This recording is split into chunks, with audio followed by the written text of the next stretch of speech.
আবারও নাকি প্রেমে পড়েছেন পরীমণি। তবে প্রেমিকের নাম জানা যায়নি। রাজের সাথে তার ছাড়াছাড়ি হয়ে গেছে কতদিন আগে সেটা আমার মনে নাই। তবে আজকে হচ্ছে শরীফুল রাজের জন্মদিন।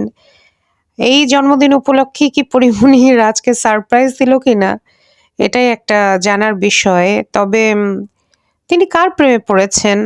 কোনো মেয়ে নাকি কোনো ছেলের? কারণ তাকে তো আবার ইদানিং এক ভাই আপু মানে শরীফ থেকে শরীফা হয়েছেন এরকম একটা আপুর সাথে দেখা যায়। আবার তার গলায় দেখলাম হচ্ছে মানে একটু দাগ আছে, লালচে দাগ। সেটা অনেকে বলছে অন্য কিছু।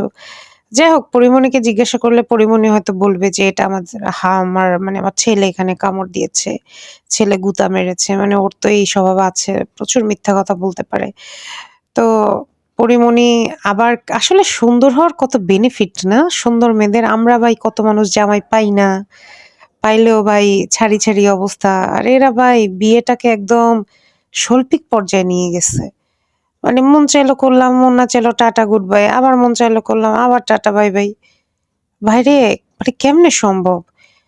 যাই হোক এটা নিয়ে আমার আফসোস নাই। আল্লাহ আমার জামাই যে আছে তার সাথেই যেন আল্লাহ আমাকে আমৃত্যু রাখে। আমি সেই দোয়াই করি। কোনো কারণে যদি না থাকে সেটা আলাদা হিসাব। কিন্তু এই মেয়ে এত সুন্দর হওয়ার পরেও, টাকা-পয়সা থাকার পরেও, এত প্রেম, ভালোবাসা, বাচ্চা থাকার পরেও এদের সংসার টেকে না। এরা হচ্ছে একজন আরেকজনকে দোষারোপ করে। তবে সেই দিক থেকে শরীফুল রাজ কিন্তু অনেক ভালো। সে কিন্তু পরীমনিকে কোনো প্রকার দোষারোপ করেনি এবং পরীমনির ব্যাপারে, ব্যক্তিগত ব্যাপারে কোথাও কোনো মন্তব্য করেনি। সে কিন্তু বলছে যে, "এটা আমার প্রাইভেট লাইফ।" এই যে রাজ এই নীতিটা ফলো করছে এই কারণেও কিন্তু পরীমনিও চুপ হয়ে গেছে। নাইলে পরীমনি যে বাকপটু বাপরে বাপ! যদি রাজ মুখ খুলতো পরীমনি ১০০ টা কথা বলতো। যেহেতু দেখছে যে রাজ তো কোনো পাত্তাই দিচ্ছে না, চুপচাপ আছে। তাই পরীমনিও বলছে আচ্ছা থাক এরে নিয়ে এত কথা বলে আর কোনো লাভ নাই। এ তো আমার পাত্তাই দিচ্ছে না। রাজ ফেসবুকেও আসে নাই। কিছুও না।